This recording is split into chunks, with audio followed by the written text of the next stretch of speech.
السلام عليكم ورحمة الله وبركاته. محمد عبد السلام ومحمد علي الحوثي كل واحد نزل تغريدة باسم معتوه مران، انه محمد علي الحوثي قال انه دعم بمليار. هاي بنزل لكم التغريدات حقهم. قال انه وجه بدعم $1,000,000,000 لإيران، ومحمد عبد السلام قال انه وجه بصرف راتب شهري لموظفين إيران. هذا معتوه مران الذي مخلي الشعب عنده، الذي مخلي المواطنين بدون رواتب لمدة 10 سنين. لا استبعدوها.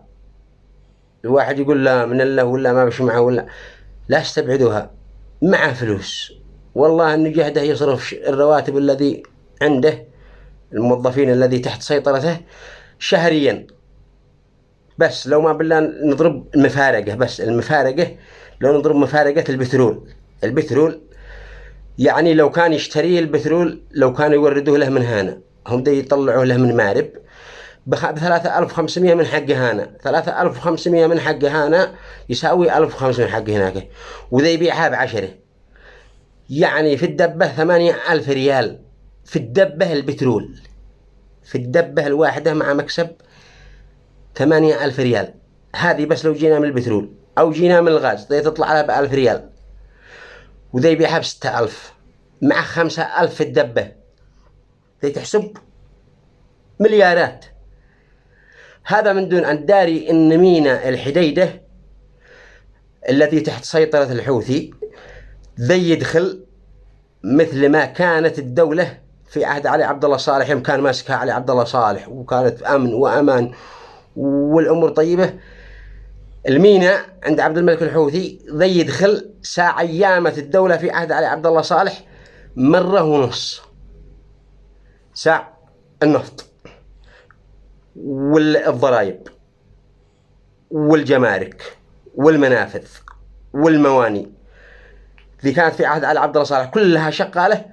الآن الحوثي يحصل من ميناء الحديدة أكثر من ما كانت تحصل دولة علي عبد الله صالح من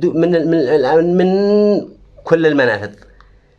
بإمكانه إنه يغطي رواتب، بإمكانه يصلح الطرق، بإمكانه يصلح كل شيء. فلا تستبعدوا، لكن هو نظامهم. إيران هيني موته الشعب جوع. إيران مبهدلها قدوا نظام الشيعة إنه يبهدل المواطن يجوعه. ولا عبد الملك الحوثي عنده جهده يصرف راتبا في الشهر ولا بيكفي بس من ميناء الحديدة. فلا استغربوا شيء على هذا التغريدتين، لا تستغرب شيء. الذي يستغرب فهو قبيل، لأني مليارات بس. كم الفوارق؟ بس فارق البترول والديزل والغاز أعظم من ما كانت تدخل الدولة في عهد علي عبد الله صالح. فالذي يستغرب مغفل. شوف البنك المركزي شرعوا سحبوه وهجت الضجة هذيك. قاموا اقترحوا على الميليشيات اقتراح، قالوا خلاص احنا البنك هذا يقع مركزي، وكل المواني والمنافذ وكل الضرائب حق المدن كلها سواء ذي عنده أو ذي تحت السيطرة الشرعية يورد للبنك، والبنك يستولي يصرف المرتبات للشعب كله. ذي هانا وهانا. قال عبد ربل ما فيه، وغد مران قال ما فيه. ليش؟ لأنه ما يبغى يسلم للشعب، يشتي يموت الشعب. هو عداه، حتى ذي يوجههم يقاتلوا في الشرعية هو يخفف، كلهم عداه من هنا ومن هنا.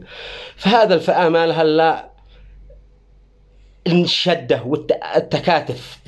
الشعب متى ما تكاتف لو شي دم مع المواطنين تحت سيطرة الحوثي، وهو ذي يقول مليارات يوزعها، انهم يخرجون الموظفين كلهم ما يدي رواتبهم ولا يدعسوا كل حوثي. بس قد ضربهم بالذل ما ندري ايش القباذي فيهم. على العموم كونوا افعلوا لايك وشاركوا المقاطع من اجل ما يحتضرين، وشكرا لكم.